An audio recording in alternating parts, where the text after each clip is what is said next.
Assalamu alaikum wa rahmatullahi wa barakatuh. Que la paz y las bendiciones de Allah sean con todos ustedes. Bienvenidos una vez más a este programa Aqida, Creencia, Teología, en el cual tratamos de analizar los textos del Corán y de la Sunna auténtica del profeta Muhammad sallallahu alaihi wasallam que nos hablan sobre nuestra creencia.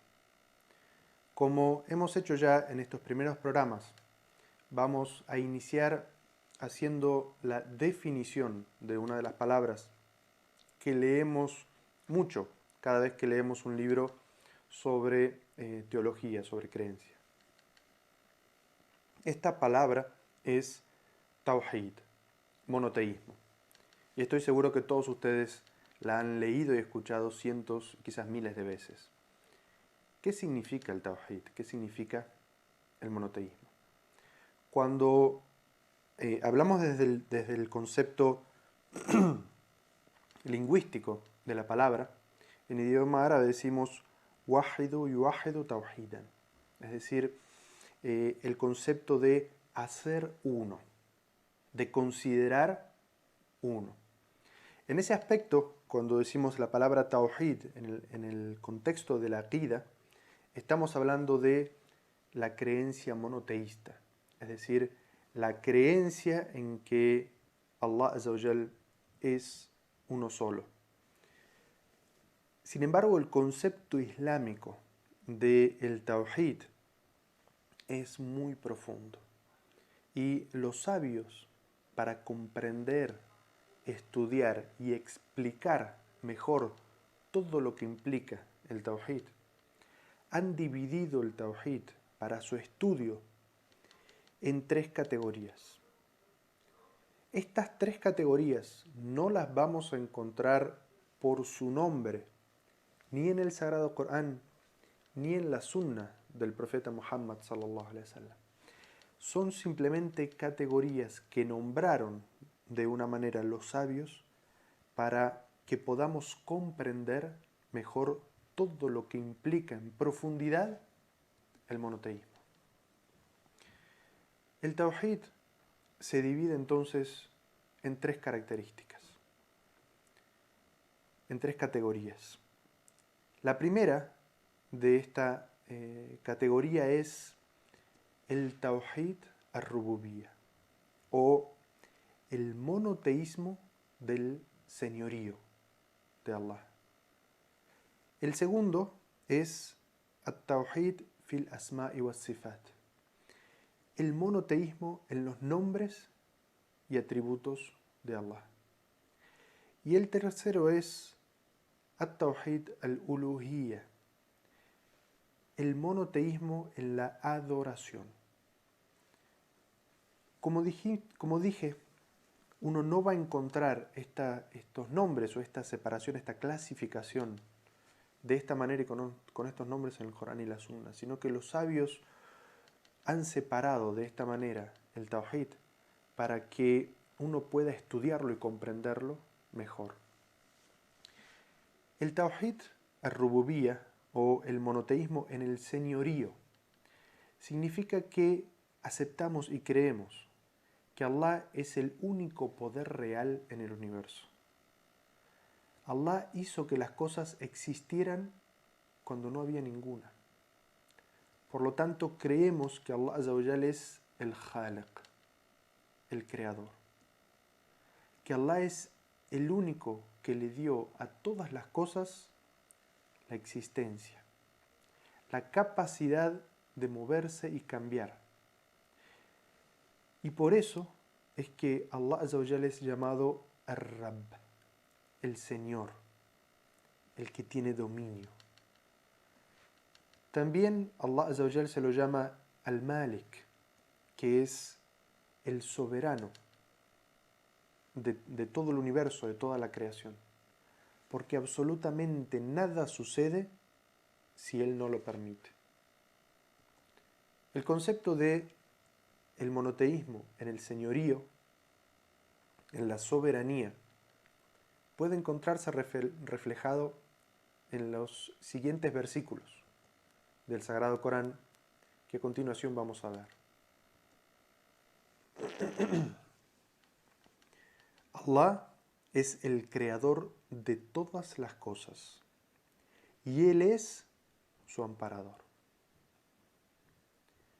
En otro versículo del Sagrado Corán, Allah Azza wa Jal dice: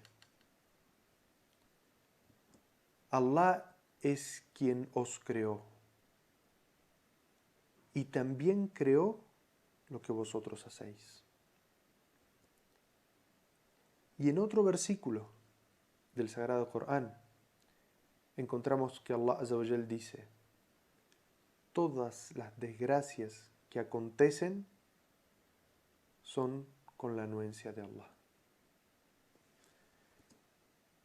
El profeta Muhammad sallallahu alaihi wasallam afirmó este concepto cuando dijo: si toda la gente se reuniera para beneficiarte en algo, no te podrían beneficiar en nada que no hubiese ya estado decretado para ti. Y si la gente se reuniera para perjudicarte en algo, no podrían perjudicarte en nada que ya no hubiese estado decretado para ti, porque todo está escrito. Allah Azza wa Jal controla todo lo que sucede, ya sea lo agradable o lo desagradable. Cuando queremos evitar una desgracia o cuando queremos tener una mejor suerte, lo que debemos hacer es volvernos a Allah, buscar su ayuda. Si nos orientamos a las cosas creadas, que comúnmente la gente llama amuletos para la buena suerte, como por ejemplo una pata de conejo o una herradura, y la gente que eso supuestamente traerá buena suerte, eso implica ir en contra, contradecir esta sección del monoteísmo, esta categoría del monoteísmo.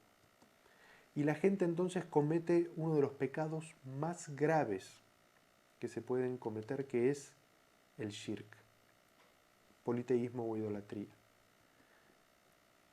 Porque cuando se está pensando que otro ser, otra entidad, tiene poder para establecer el decreto, lo que va a suceder a las personas, se está transfiriendo ese monoteísmo, esa creencia que debe ser depositada en Allah, el creador y sustentador, en algo creado. De la misma manera, si se siente temor de las cosas criadas, mucha gente dice: algo puede traer mala suerte, como aquella persona que se le derrama sal, o pasa un gato negro, o se rompe un espejo, o pasa por debajo de una escalera.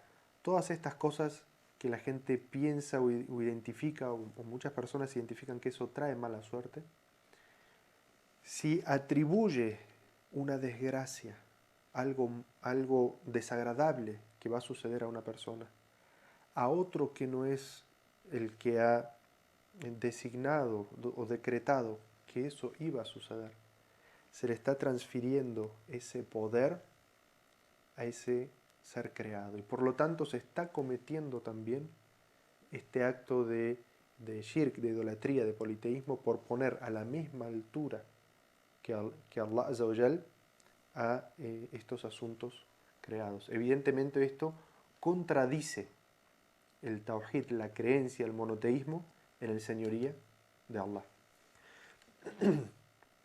Analicemos un poco mejor situaciones que pueden anular nuestro tawhid, nuestro monoteísmo en el señorío de Allah. Estas formas de anular el monoteísmo en el señorío, el tawhid ar-rububiyya, incluye dos tipos de creencias. La primera sostiene que Allah comparte con otros el poder y el dominio sobre la creación. Y la segunda creencia es que no existe Dios que ejerza dominio alguno sobre la creación. Por lo tanto, esta forma de shirk, de idolatría, puede dividirse en dos categorías principales. La anulación del monoteísmo en el señorío de Allah por asociación y por negación. La anulación por asociación es una forma de anulación por la cual la gente cree en todas las cualidades y poderes de Allah, pero suponen que Dios tiene varios entes. Por ejemplo, lo reconoce a Dios como el creador y el sustentador del universo, y que sus poderes y conocimientos son ilimitados. Pero a Él en sí mismo lo considera como un ser divisible.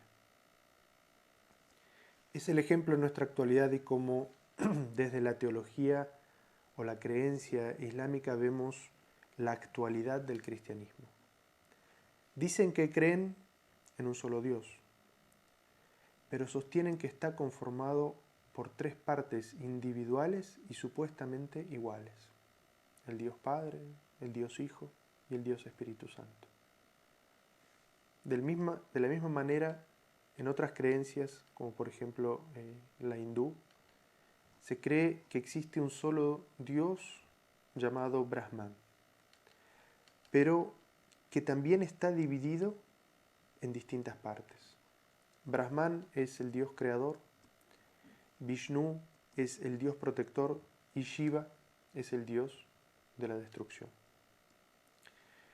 De acuerdo con el Tawhid, con el monoteísmo, Allah Azza wa Jal es uno solo en todo sentido. Él es esencialmente uno y no puede dividirse en partes de su creación. Él es perfecto y nada se le asemeja. Otro ejemplo de este tipo de idolatría, este tipo de anulación de lo que es el monoteísmo, que ocurre en nuestros días y que lamentablemente podemos verlo suceder incluso entre musulmanes, es aquellas personas que invocan y rezan a los muertos. Los que realizan esta práctica creen que las almas de esos hombres o esas mujeres muertos pueden seguir tomando parte de las actividades de este mundo, aun cuando hayan muerto. Creen que sus almas pueden satisfacer las necesidades de las personas, terminar con las calamidades y ayudar a los que los invocan. Como consecuencia de esto, lo que hacen en realidad es adorar a esas personas muertas, porque le están dando la habilidad divina de causar o cambiar eventos en la vida de una persona. Siendo que en realidad el único que puede realizar esto, el único que puede decretar o causar un cambio en la vida de las personas es Allah. Eso es, honestamente, el monoteísmo. Los que atribuyen estos poderes a los seres fallecidos implica que estos seres que han muerto comparten con Allah el poder de la creación. La creencia islámica es que la persona que ha fallecido ya no tiene poder ni para beneficiar ni para perjudicar a las personas. El profeta Muhammad sallallahu alaihi wasallam dijo en un hadiz muy claramente: cuando una persona muere, sus actos se detienen, excepto en tres casos: una caridad vigente, un conocimiento que trae beneficios y un hijo piadoso que haga dua por él. El profeta sallallahu alaihi wasallam en este hadiz lo que está diciendo es que cuando una persona muere, todos sus actos se detienen. Ya no puede hacer nada, ni beneficiar ni perjudicar a otras personas. De lo único que él se beneficia es de algo que ha hecho en vida. Es decir, si hace una caridad vigente, y un ejemplo de esto puede ser quien construye en vida un colegio, una universidad, un hospital, un orfanato. Y a pesar de que muere la persona, este hospital sigue allí y sigue ayudando al bienestar de la gente. Ese colegio, esa universidad sigue allí y sigue beneficiando a la gente. Toda la gente que se beneficie, Allah Azza wa Jalla lo recompensa a pesar de que ha muerto por esa acción que hizo en vida. Otro ejemplo de esto es un conocimiento beneficioso. Es decir, si esta persona estudia y lega a la humanidad un conocimiento que, aunque él haya muerto, los conocimientos de esto siguen beneficiando a las personas tras su muerte, sigue obteniendo beneficio de ello. Como puede ser una persona que hace un desarrollo de un libro de jurisprudencia islámica y a pesar de que muere la gente sigue aprendiendo y sacando beneficios de ese libro, a pesar de que ha muerto sigue recibiendo beneficios de ello. O como quien hace un aporte al estudio y al conocimiento que beneficia a todas las personas, como quien descubre una vacuna que salva miles de vidas.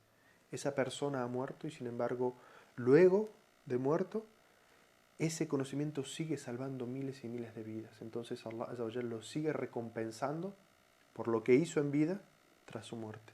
Y por último, un ejemplo muy claro, dice el profeta sallallahu alaihi wasallam, un hijo piadoso que ore por él. Es decir, si cuando estaba vivo y era padre, educó correctamente a su hijo. Y aquí está la frase del profeta, dice, Waladun Saleh, un hijo que es piadoso, es decir, el padre lo guió correctamente, cumplió correctamente con su labor de padre, de educarlo, crearle la conciencia del más allá, y a la vez hizo que él pudiera desarrollarse como un buen musulmán cuando hace dua, cuando hace una súplica por su padre ya fallecido, a causa de que este niño es una consecuencia de la buena educación del padre, aunque el padre haya muerto, y el hijo hace súplicas por él, esto le trae un beneficio. Y este hadith del profeta sallallahu alaihi wasallam lo que evidencia es que cuando la persona muere ya no puede causar ni beneficio ni perjuicio en las personas, y que por eso creer que un ser fallecido desde la tumba puede beneficiar o perjudicar a las personas le está atribuyendo algo que solamente Allah Azza wa Jal puede hacer desde el más allá, y por eso es un acto de idolatría y de politeísmo que anula evidentemente o enferma o contamina el concepto de el monoteísmo del señorío de Allah. La segunda forma que habíamos dicho de anulación es por negación. Es decir, esta forma es o niega por completo la existencia de Allah o niega la existencia de Allah parcialmente. Un ejemplo de esto es el ejemplo de Faraón. El faraón de Egipto que está mencionado en el Sagrado Corán, aquel que el Sagrado Corán nos narra y nos cuenta su historia. Allah menciona en el Corán que negó la existencia de Allah y que declaró delante de Moisés y del pueblo de Egipto que él, el faraón, él era el único Señor verdadero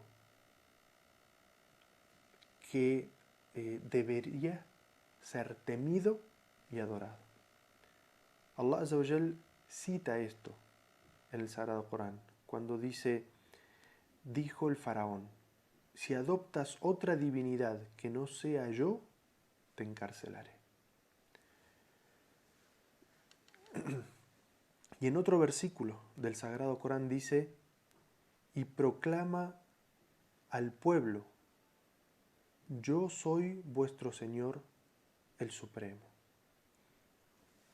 Estos dos versículos del Sagrado Corán lo que evidencian es que Faraón se creía a sí mismo un Dios y negaba la existencia total o parcialmente del Señor Creador, y por eso les dice a su pueblo, yo soy vuestro Señor el Altísimo, es decir, solamente me deben obediencia y adoración y devoción y veneración solamente a mí.